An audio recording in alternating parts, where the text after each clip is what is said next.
People are absolutely hating this game.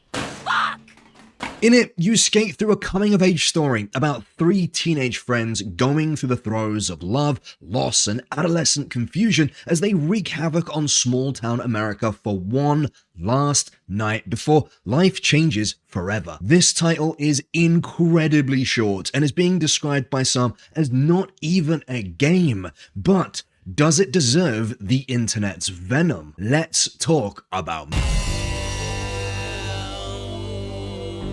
What's up, you beautiful beasts, and welcome to the video. This game has been absolutely blowing up on Twitter recently for a number of reasons, both good and bad. It's gotten immaculate praise from IGN, and others have said it's unlocked core memories of their youth.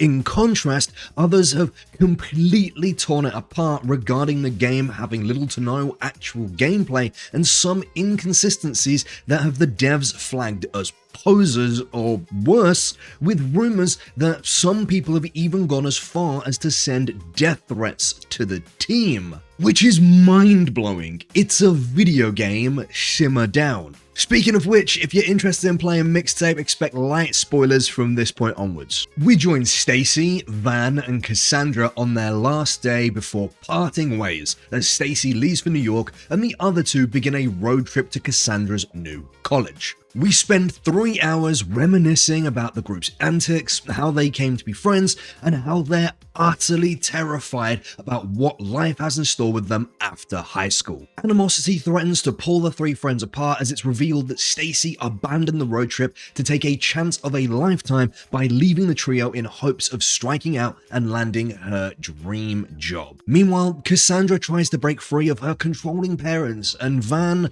well, I don't really know what Van's doing, but that's just as important as the other two. The game is then made up of several trippy and imaginative scenarios set to the mixtape made by Stacy, which takes us on an eclectic journey with tracks as far back as the 60s. I was a 90s kid, and even I only recognize 1 or 2 tracks featured in this game. All in all, Mixtape is a harmless nostalgia romp that fits in amongst walking simulators such as While We Wait, What Remains of Edith Finch, and Everybody's Gone to the Rapture, except for some reason this game has managed to divide gamers across the internet in a way that blows my fucking mind. Admittedly, the game is incredibly light on the ground when it comes to actual mechanics, as showcased here by Michael Does Life on X, able to play through this entire cutscene without touching the controller, which is a fair statement. Mixtape is entirely made up of either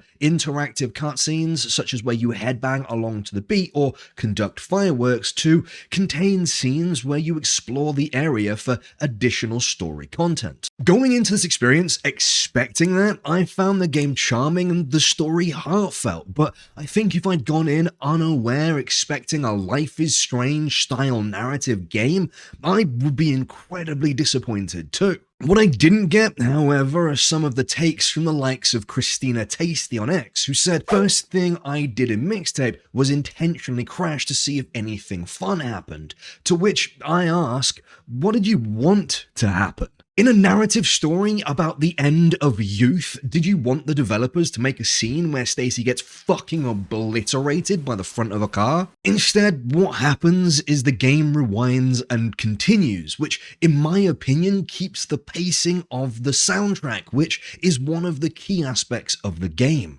And even this rewinding isn't exactly outlandish, considering that's all a game over screen is, but with extra steps. Even then, the takes get even more outlandish, like comparing Mixtape to Stellar Blade, which have less than nothing to do with each other, or people going off on the strangest of monologues saying things like, "This is a huge problem in gaming right now. A bunch of theater kids who couldn't break into Hollywood got jobs writing for game studios." How the conversation around this game became so divisive is confusing the hell out of me. But if I was to hazard a guess, it probably all started with the IGN review. You see, IGN are generally notorious with their scores. For example, Crimson Desert only got a 6, while Highguard got a 7.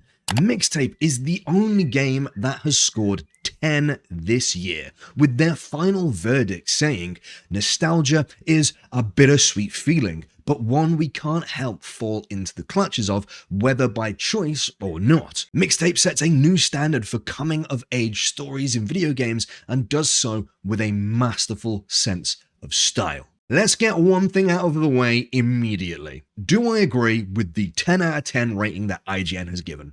No. Not even close. I think Mixtape is a genuine and fun experience for reasons I'll dive into later, but it isn't even close to perfect. For me, a game needs to be timelessly perfect to get a 10 out of 10. It needs to be a game I can pick up when it comes out or 3 years from now and still have an experience that blows my mind, no matter how many times I play it. Off the top of my head, I can maybe think of 4 games that actually achieves this: Shadow of the Colossus, Dark Souls 3, God of War 2018, and Insomniac's Spider-Man. And before you jump on my nuts, let me remind you that these are personal choices. If you think I'm wrong, fine, I don't give a shit. We each have our own ideas of what's perfect, and that is where the problem with the IGN review lies. First off, I don't agree with giving things a score unless it's like Metacritic, in which it takes a whole bunch of them and gives you the average opinion, because one person's score will not always reflect every person's experience, which is why I'll never score my thoughts on a game, because they're exactly that. My thoughts.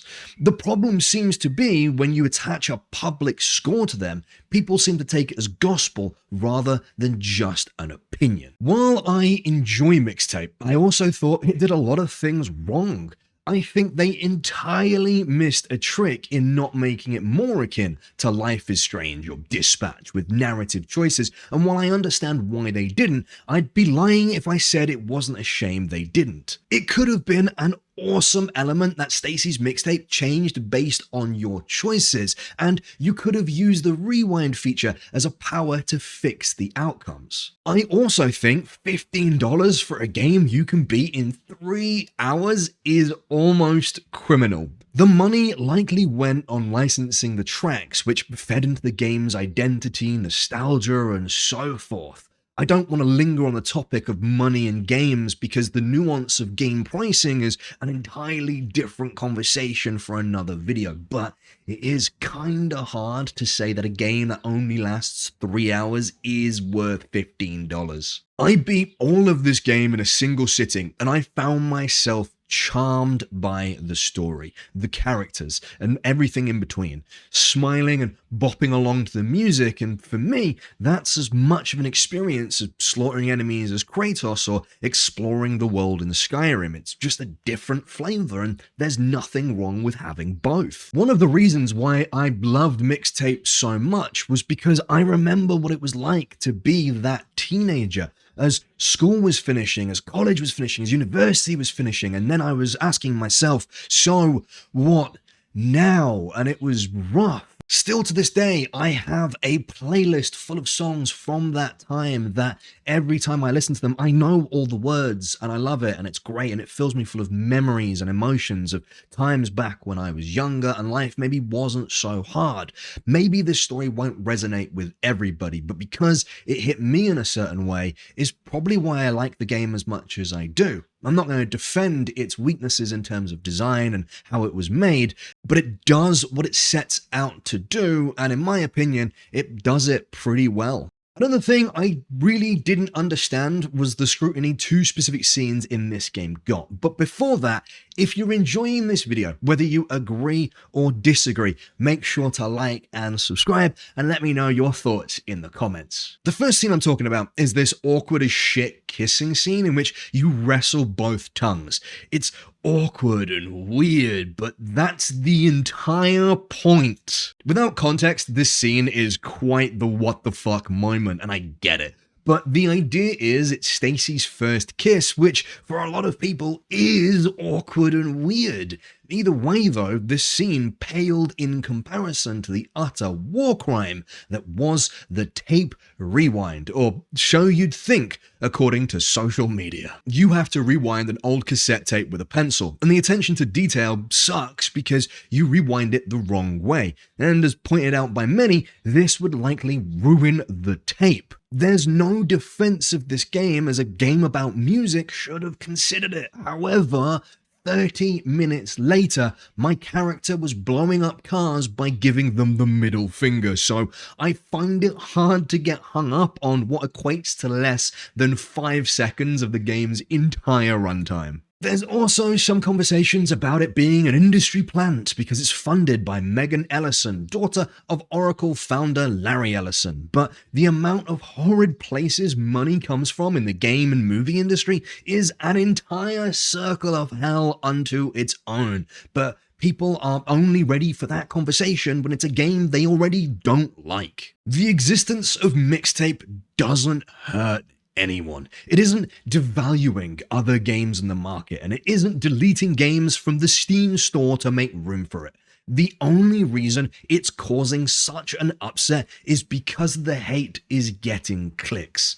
It's disappointing the amount of vitriol that's being spewed over something so inconsequential that next week we'll have forgotten all about it. I mean, genuinely, sending death threats over this game is psychotic. But hey, did you play Mixtape? What did you think of it? Am I full of shit? Let me know in the comments down below. And thank you for watching all the way to the end. If you want to help support the channel, remember to like and subscribe. Take care of yourselves, take care of each other, and if I'm lucky, I'll see you in the next one. Ta-ra.